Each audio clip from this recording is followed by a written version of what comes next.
Kalau ada yang artinya bilang salah tuh statementnya gitu, saya berani buktikan itu.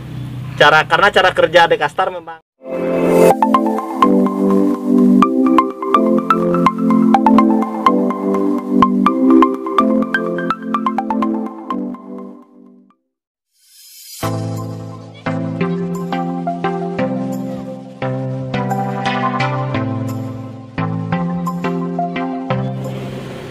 Salam buat saya, sahabat buat saya semua.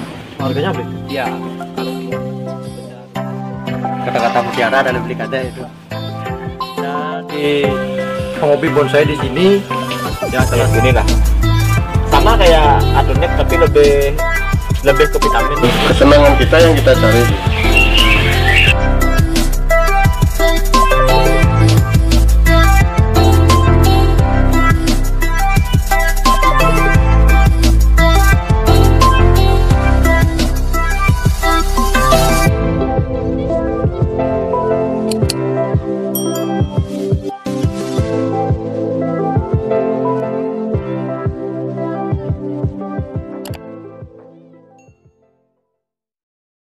Nah sahabat, ngomongin soal bonsai itu nggak cukup cuma pot, terus media dan bahannya sendiri. Di sini juga tersedia pelengkap-pelengkapnya Beli Dek ya. Sekarang saya mau tanya-tanya apa saja obat yang ada di sini dan fungsinya bersama Beli Kadek. Untuk obat kebetulan lagi sedikit ada, tapi saya ada untuk poin-poinnya yang penting. Ya kayak ini. Nah itu sahabat, itu Salep kambium. ini fungsinya untuk apa Beli Dek? Ini untuk nutup bekas potongan. Potongan ya? Ya. Potongan di akar juga bisa itu? Enggak, kalau akar ditutup nggak mau keluar akar baru dia. Oh gitu ya? Banyak yang salah tuh kemarin saya lihat. Ini pakai yang kena sinar matahari atau tempat yang mau ditutup biar kambiumnya nutup gitu. Kalau akar kan ditutup mati dia, nggak bisa keluar akar. Ini khusus untuk batang atau cabang. Terus ada yang saya lihat tuh kadang dipakai moile atau cat tuh bagus tuh Beli Dek. Ya mungkin orang lain bilang bagus, tapi kalau saya sendiri udah nyoba sekedar nutup dia. Oh sekedar nutup. Sekedar nutup tapi nggak ada perlindungan. Kalau ini mungkin nggak tahu juga saya bahannya. Ini udah ada perangsang kambiumnya mungkin ya, memang makanya dijual mahal kan gitu. Memang benar mau nutup dia. Ini saya beli produk lainnya, tapi nggak saya tampilkan ya. Ya. Ini saya pakai benar nggak mau nutup dia. Tapi kalau pakai yang ini nutup gitu. Makanya kalau udah lama main bonsai pasti pakai yang ini dia. Nggak tahu juga saya, artinya memang ada kandungan khususnya biar mau nutup gitu. Selain itu rekatnya lebih tahan air. Kalau yang pakai mowilek atau lempok itu boleh silakan itu. Tapi menurut pengalaman saya kurang bagus gitu. Bagus ya Beli Dek. Ya. Terus ada nggak tips untuk membeli salep kambium tuh Beli Dek? Karena kan kita lihat di pasar itu ada yang harganya murah, ada yang menengah, ada yang tinggi. Itu Ya. cara Beli Dek tuh seperti apa? Itu tergantung dari pengalaman ya, pengalaman masing-masing lah. Kalau saya ini yang paling bagus menurut saya, murah bagus gitu. Tapi kalau orang lain ada juga yang import, ada merek Cina itu bagus, tapi saya nggak pernah pakai yang itu. Dari yang pernah saya pakai nyoba dari dulu, ini yang paling bagus, benar-benar mau nutup gitu. Benar mau nutup ya Beli Dek? Ya jenis ini. Ya. Terus yang ini Beli Dek, ini apa ini? Ini Bisa dijelaskan dulu. Adonic ini. Itu Adonic Beli Dek. Lebih ke anti stres. Bukan vitamin, lebih ke anti stres ya. Artinya pohon kita baru mindah, pohon semi layu, pakai ini lebih bisa berkembang gitu. Pengaplikasiannya itu gimana? Atau disemprot di daun atau di akar tuh Beli Dek? Bebas sebenarnya sih. Cuma kalau pas musim hujan gini, karena media kita udah penuh air, mendingan semprot di bawah daun. Di bawah daun tuh ya? Bawah daun. Kalau musim hujan, kalau musim panas, ya kita semprot sekaligus sisanya kita siram, bagus dia. Tapi kalau musim hujan kita siram, kayaknya mubasir dia. Hanyut ya Beli Dek? ya. Kalau di bawah daun ada penyerapan dari stomata tuh, daunnya lebih subur dia. Terus cara pakainya itu gimana Beli Dek? Ini udah ada tutupnya, kita pakai satu tutup untuk 1 liter lah. 1 liter air. 1 liter atau 2 liter. Kurang lebih saya nggak pernah nakar pasti, tapi pakai perkiraan. Perkiraannya. Bebas ya perkiraan aja. Karena nggak berbahaya. Agak banyak dikit nggak apa-apa. Cuma kan boros jadinya, Ya. belinya mahal, boros gitu. Terus untuk ini Dek, kita bongkar-bongkar sahabat Silakan. sisi. Nah, yang ini Dek. B1. Ini familiar kayaknya ini. B1 vitamin ini. Itu vitamin. Ya? Vitamin pohon lebih gini lah, sama kayak atonik tapi lebih ke vitamin, lebih ke penyuburan. Nah, ini kan anti stres, ini ke penyuburan. Saya bongkar-bongkar sahabat. Untuk yang ini Dek, ini kayak beras ini. Ini sebenarnya NPK, Oh, ini mirip sama NPK biru, tapi ini karena mungkin import apa saya beli di online juga nih. Saya coba aplikasikan di asem saya udah sekarat pakai ini hidup dia gitu, pakai 25 butir. Bagus ya. Sekarang rimbun jadinya, kemarin udah sekarat. Terus ini ya saya coba pakai, bagus sih. Cuma takarannya kita atur maksimal 25 butir lah per pot gitu. Pengganti Dekastar sebenarnya. Ya untuk tambahan hara gitu. Kalau Dekastar kan cadangan dia. Kalau ini lebih ke langsung. Wah, kalau Oke Dek, ngomongin soal ini bisa dibilang kayak pupuk tuh loh. Kan kadang-kadang pemakaian yang benar itu seperti Dekastar atau ini tuh benernya gimana beda? Kan saya lihat itu kadang-kadang orang naburnya di atas media gitu. iya, gini sebenarnya tergantung pupuk apa gitu. Kalau pupuk ini ya tabur di atas. Yang ini ya. Ya karena dia nggak ada lapisannya. Ketika kena air nanti nyerap dia. Nyerap, nutrisinya turun, dimakan sama pohon. Kan gitu. Ya. Tapi kalau Dekastar,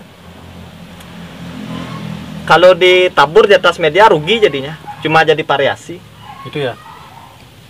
Karena Dekastar itu cara kerjanya itu kayak gimana ya? Kayak balon tuh. Kayak balon, nanti ketika kena air diserap, dia mengembung, jadi cadangan air dia. Ya. Ketika pohon kurang hara atau nutrisi, nanti disuntik sama akar barunya, disedot isinya. Kalau Dekastar gitu, kalau ditaruh di atas media kan nggak ada, akarnya nggak ada naik, kecuali kimeng mungkin naik dia. Kalau anting putri udah pasti nggak. Terus ada lagi dipakai wadah itu, mubasir itu, saya berani bilang mubasir, biar nggak rugi beli pupuk mahal-mahal, dimubasirkan, dipakai takaran, ditaruh di atasnya itu rugi itu, saya berani bilang rugi itu. Kalau ada yang artinya bilang salah itu statementnya gitu, saya berani buktikan itu. Karena cara kerja Dekastar memang sebagai cadangan hara dimakan ketika pohon kekurangan makanan. Makannya bisa 360 hari baru habis. Pokoknya kalau ditaruh di atas pakai wadah gitu rugi. Mubasir jadinya gitu.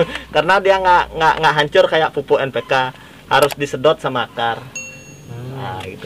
Pantesan saya lihat itu Dekastar itu pecah-pecah kayak kulit telur itu ya. Ya, itu yang sudah habis pasti gitu. Tapi kalau ditaruh di atas media nggak habis-habis itu. Terus ada isinya, kalau dipencet itu keluar NPK dia. Itu ini Dek. Apa namanya? Kadang-kadang kan saya lihat ditaburi NPK ditambah tai kambing, itu bagus untuk tanaman itu sendiri Dek. Tergantung sekarang. Kalau NPK sebenarnya lebih ke untuk akar yang kuat. Kalau akar pohon itu udah kuat dikasih NPK bagus dia. Tapi dengan takaran yang sewajarnya, jangan terlalu banyak. Tapi kalau akar masih muda kena NPK mati pohonnya. Mati, hancur dia, akarnya menghitam. Terus kalau kambing itu karena alami. Tergantung sekarang yang sudah difermentasi apa belum. Kalau yang belum difermentasi kita aplikasikan di media terlalu banyak, panas juga akar pohon. Akhirnya justru overdosis dia, justru nggak bagus. Tapi kalau udah difermentasi, kita takar, bagus dia. Pelan-pelan kan bagus dicampur media. Artinya nggak kokam yang mentah-mentah sekali itu. Boleh sih yang mentah tapi jangan terlalu banyak, ala kadarnya lah gitu. Kalau bisa kan taruh di lapisan teratas sebelum pasir malang, biar pas penyiraman air kotornya turun. Itu sahabat mengenai pupuk yang sudah dialami beli kadek, sharing-sharing pendapatnya. Mungkin kalau sahabat sekarang menaruh di atas itu mungkin bisa diikuti saran beli kadek, ditaruh di medianya di dalamnya. Terus ini beda, kita bongkar lagi. Ini kayak biskuit ini. Kalau ini apa nih beda? Ini pupuk pertanian. Tapi bisa diaplikasikan ke pohon bonsai. Namanya pohon. Ini ada 2 jenis biasanya. Ini yang B merah warnanya, yang D hijau. Yang D itu untuk daun. Kalau disemprot di daun itu lebih subur dia, lebih rimbun untuk yang udah hidup. Yang B ini untuk bunga, untuk jenis pohon berbunga, kayak soka, bougainville. Ya secukupnya disemprot merangsang pertumbuhan bunga. Tapi pada dasarnya ini untuk cabai sebenarnya. Untuk cabai. Untuk biar cepat dia berbuah, biar nggak penyakitan gitu. Tapi bisa diaplikasikan ke gini. Ini udah banyak dipakai oleh sahabat-sahabat bonsai, itu udah banyak, udah umum. Saya juga pakai, cuma takarnya sedikit. Berarti kita tidak perlu terpaku hanya satu produk ya? Ya, silakan yang mana dirasa cocok. Kan setiap daerah juga beda-beda iklim, suhu. Pokoknya masing-masing wilayah itu beda-beda pertumbuhan pohon soalnya. Terus untuk pengaplikasiannya sendiri nih beda. Ini kan kayak apa ya di dalamnya ini? Padat-padat kayak itu dah. Tepung. Ya, itu dah. Tepung kita ambil 1 sendok buat 1,5 liter air tuh bisa. Oh, bisa ya. Ya, jadi tinggal semprot-semprot daunnya. Itu sahabat, ini ada referensi baru dari beli kadeknya sendiri. Nah, sekarang ini sahabat. Ini kawat hitam nih Dek ya? Ya. Ini apa bedanya sama yang kawat putih itu Dek? Kalau saya makainya sih sama. Cuma kalau di anting putri lebih bagus kelihatan pakai kawat hitam. Karena nanti ketika berbunga kan putih bunganya. Ya. Kontras dia kelihatan sama batangnya. Yang diikat sama kawat hitam jadinya lebih bersih, kelihatan bunganya itu lebih bersih. Nah, selain itu ya, tapi ini mahal. Kalau dari segi biaya 40% lebih mahal harganya dari kawat putih. Ya, tapi ya dari segi kepuasan mungkin ini gara-gara masa jenar. Harus pakai kawat hitam sama kawat emas. Kalau yang emas ya belum bisa, yang hitam aja dulu. Ini kalau kayak putih itu kan kena hujan atau panas itu kan pasti tetap putih beli ya. Ya. Kalau yang hitam ini apa bisa berubah beli? Berubah dia, agak ke kuning-kuningan biasanya. Kelihatan dia agak kayak tembaga, agak coklat jadinya. Agak coklat dia. Ya, tapi justru lebih bagus kelihatan nanti ketika agak coklat itu pohonnya udah rimbun, lebih matang kelihatan. Ya itu sahabat, bincang-bincang kita bersama Beli Kadek mengenai pelengkap ya dari sebuah bonsai itu, karena bonsai itu perlu kayak kita lah, perlu perawatan juga ya Beli Dek ya. Dari itu terima kasih Beli Dek sudah berbagi sharing ilmu pada kita tentang bagaimana menggunakan yang benar dan apa saja yang perlu kita ketahui dari perawatan itu sendiri. Itu salam bonsai dulu Beli Dek. Salam bonsai.